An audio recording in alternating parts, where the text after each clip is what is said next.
creemos que estas materias deben ser necesariamente revisadas. Y quiero pasar a los vicios de constitucionalidad y ahí quiero pedir el apoyo de Mario Mora para que pueda presentar estas láminas. A ver, como cosa general, uno podría decir que con bastante certeza que el derecho del consumidor en Chile es todavía un derecho en evolución y en desarrollo. No tiene una larga historia, más bien comienza a desarrollarse con más fuerza el año 96, cuando se dicta la actual ley que nos rige. Y por lo tanto el servicio, el ente rector de esta materia, es también todavía un ente en evolución, y así lo vemos nosotros y pensamos que en este contexto de la experiencia práctica como de estos años, el CERNAC debiera y podría evolucionar. Sin embargo, la forma en que esto se ha abordado en el proyecto pareciera haber seguido un poco más allá de lo que sería saludable, y evidentemente a nuestro juicio un poco más allá de lo que la Constitución permite. El proyecto le otorga al CERNAC evidentemente facultades jurisdiccionales. El CERNAC tiene la facultad no solo de interpretar normas, tiene la facultad de dictar normas de carácter administrativo, tiene la facultad de fiscalizar, tiene la facultad de iniciar un proceso o instruir un proceso sancionatorio, y tiene la facultad de resolverlo. Y evidentemente esto no pareciera estar acorde con lo que mandata el artículo 19, número 3 de la Constitución, que establece la garantía del debido proceso, en el término de que toda sentencia, y vamos a ver un poquito más adelante que las resoluciones del CERNAC van a tener el carácter de una sentencia de mantenerse el proyecto como está, deben emanar de un órgano que ejerce jurisdicción, y que el legislador, este cuerpo de los colegisladores, entre otros actores, debe garantizar siempre la garantía de un procedimiento de una investigación racional y justo. Con la cantidad de facultades que se confunden en el rol del CERNAC, esta situación, la verdad, no se aprecia con la claridad con que debiera verse un tribunal. Y, claro, el CERNAC, y esto aparecen citados ahí los artículos de lo que hemos dicho, el CERNAC tiene facultad para interpretar normas, para aplicar normas, para conocer denuncias, para instruir procedimientos y para aplicar sanciones. El mismo órgano del Estado. Esta facultad en la práctica, decimos nosotros, convierte al CERNAC en un tribunal, que como tal carece de la imparcialidad que la Constitución le pide, y que también los tratados internacionales piden. Yo creo que hay una cosa que vale la pena mencionarla, tenerla en consideración. La Convención Americana de Derechos Humanos, de la cual Chile es parte, establece en su texto dos características del tribunal que en la Constitución no aparecen mencionadas. Y el artículo 8º, número 1 de ese tratado, exige a los países miembros que el tribunal tenga las características de ser independiente e imparcial. Y la verdad que la independencia e imparcialidad de CERNAC en cuanto a tribunal, en conformidad a las facultades que sean en el proyecto, a nosotros nos parece que es algo cuestionable y que debiera analizarse con detención. Pero existen, se nos va a decir seguramente, otros entes públicos que tienen la facultad de establecer y determinar sanciones a particulares. Eso es cierto. La Inspección del Trabajo, la Superintendencia, imponen sanciones. Pero en este proyecto se le otorga al CERNAC algunas características más particulares. El artículo 50N dice que la resolución que dicte CERNAC podrá ordenarse la devolución de las cantidades pagadas, y el artículo 50Ñ dice que las resoluciones que dicta el servicio tendrán mérito ejecutivo. Esto significa que este ente administrativo que inicia una fiscalización y resuelva una fiscalización no solamente va a aplicar multas, sino que además va a resolver un conflicto entre particulares, y la resolución que dicte podría ser causa suficiente para originar un juicio ejecutivo en contra del proveedor que hubiera sido condenado por el ente administrativo. Por otro lado, y aquí nosotros apreciamos que hay un vicio importante, por cuanto en nuestro sistema constitucional la facultad de conocer las causas civiles y de resolverlas pertenece exclusivamente a los tribunales establecidos en la ley.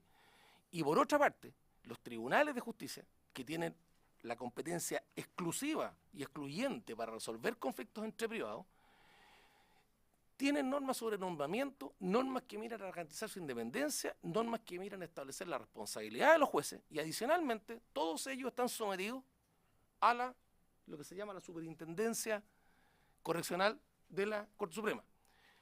El director regional de CERNAC en este proyecto se convertiría en un juez que puede aplicar multas, pero además resolver un conflicto entre particulares que no estaría sujeto a ninguna de estas normas. Sería el único juez en Chile que tendría estas características. En cuanto a resolver conflicto entre partes, efectivamente ya deja de ser un órgano fiscalizador y se convierte en tribunal. Ahora, nosotros estimamos que existen otras normas del proyecto que efectivamente vulneran algunas garantías constitucionales. Por de pronto, el derecho a la protección de la vida privada y la honra, y también el derecho a la inviolabilidad legal y la comunicación. El nuevo artículo 58A de la ley que se propone en el proyecto en discusión le permite a los funcionarios de los CERNAC, y ojo que hay algunas personas que han leído en este caso que esta es la facultad del director regional. No, esta es la facultad del fiscalizador, no del director regional. Cualquier fiscalizador de terreno podría ingresar a inmuebles, tomar registro del sitio, levantar acta y dejar testimonio de quienes se encontraban en el lugar. Y en general, la ejecución de cualquier otra medida, que no especifica, cualquier otra medida tendiente a hacer constar estado y circunstancias de actividad fiscalizada. Cualquier otra medida podría suponer eventualmente la incautación de documentación, es cualquier otra medida, ¿no? Que podría ejecutarla el fiscalizador de terreno de acuerdo a cómo está concebido el proyecto de día. Y adicionalmente, este mismo funcionario podría solicitar directamente el auxilio de la fuerza pública cuando existe oposición certificada por el fiscalizador, o sea, por él mismo. El fiscalizador va, estima que alguien se opuesta a la fiscalización y puede directamente requerir el auxilio de la fuerza pública para adoptar, tal como dice la otra norma, cualquier medida que permita conservar la información o la documentación o la situación que se desea fiscalizar. La verdad es que la amplitud de esta situación que contempla el proyecto, nosotros estimamos que adicionalmente, o sea, es una situación adicional que viene a lesionar la garantía del debido proceso, y bien vale la pena detenernos en una figura que parece haber sido tenida cuando uno analiza el proyecto. Hay una figura que parece haber sido tenida como bastante en consideración, que es la de la Fiscalía Nacional Económica. Pero ocurre que si uno analiza las facultades del Fiscal Nacional Económico, solo en investigaciones por colusión, en casos graves y calificados, podría realizar medidas intrusivas, siempre que obtenga previamente una doble autorización, primero del Tribunal de Libre Competencia y luego del ministro de la Corte de Apelaciones, en una solicitud fundada en la cual deberá verificar la existencia de antecedentes precisos y graves sobre la práctica de colusión investigada. O sea, el Fiscal Nacional Económico no tiene para investigar los casos que la ley pone bajo su tutela las facultades que se le otorgan aquí al fiscalizador de terreno de CERNAC. Nosotros pensamos que también, y vale la pena mencionarlo solo a vía de ejemplo, esto que nosotros hemos analizado respecto del Fiscal Nacional Económico, vale también para los fiscales del Ministerio Público. En Chile, si en algo se ha avanzado con posterioridad a la dictadura militar, ha sido en la dictación de normas que tiendan a respetar las normas de procedimiento y la garantía del debido proceso, que, como alguien ha dicho, es la garantía de todas las garantías de un sistema democrático. Bueno, los fiscales del Ministerio Público,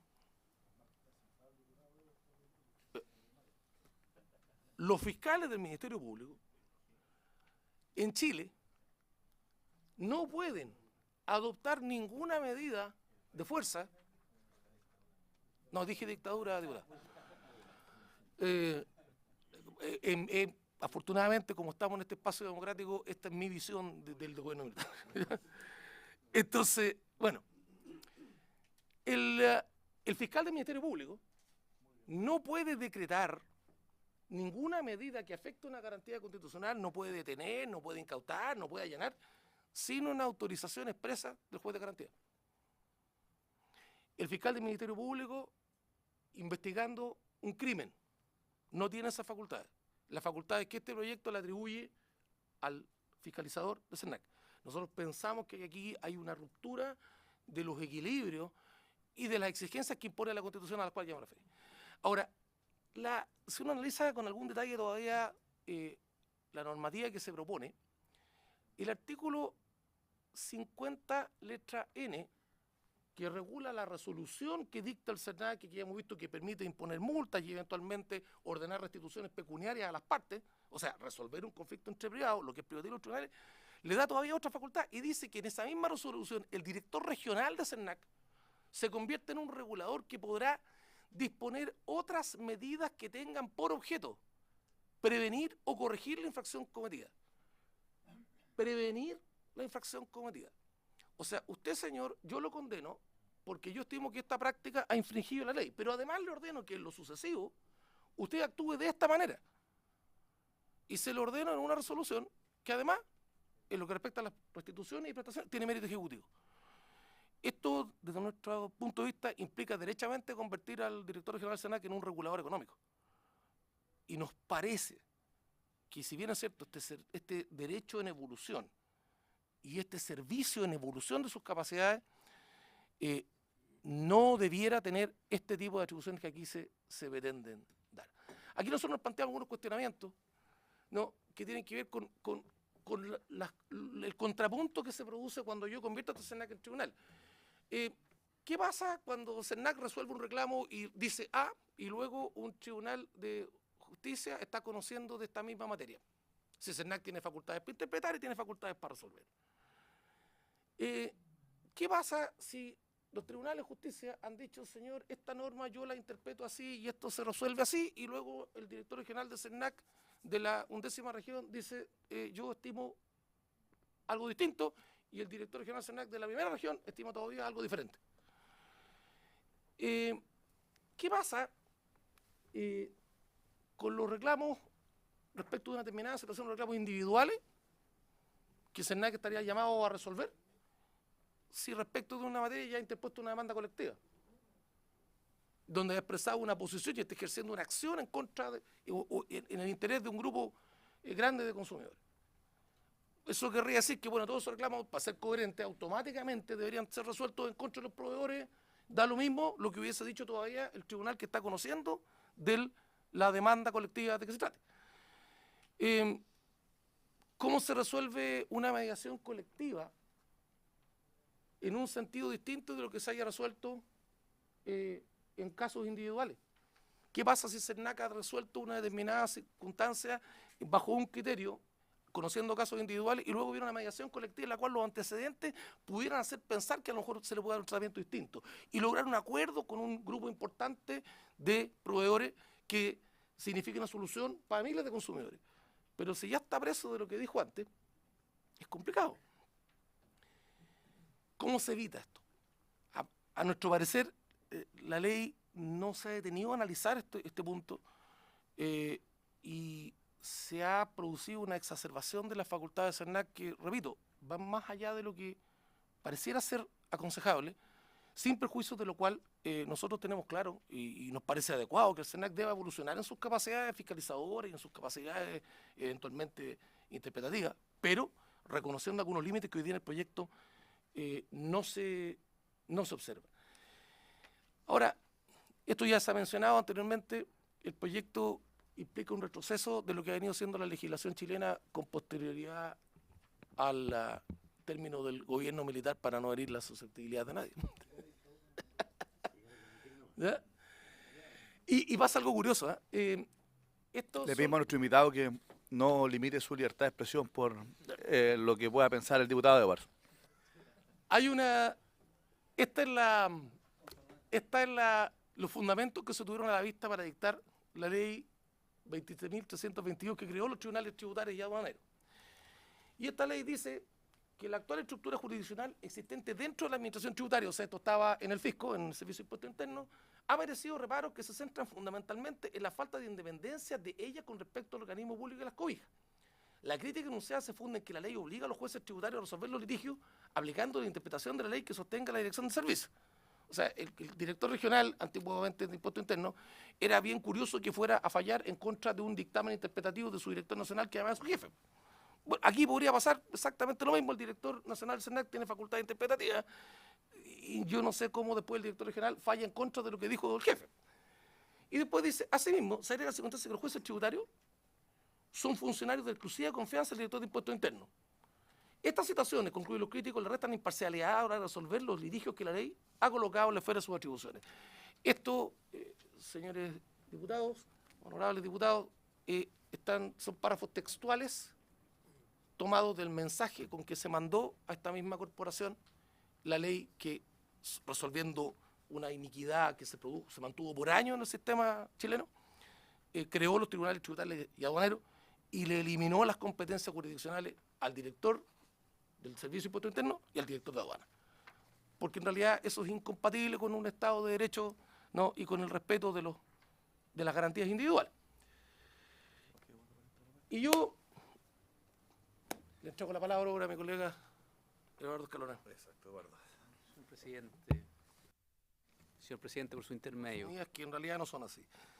Yo acompaño a Claudio y la empresa a la cual yo pertenezco es parte del comité financiero, pero son las tiendas Corona, que es una empresa retail mediano y pequeño que tiene un 3% del mercado.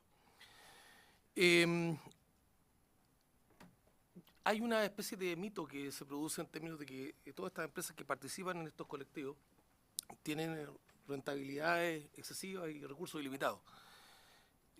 Tanto desde el punto de vista del sello CERNAC como varios de los capítulos que se han hablado aquí, yo creo que es importante invitarlos a reflexionar respecto de un tema que creo que es evidente.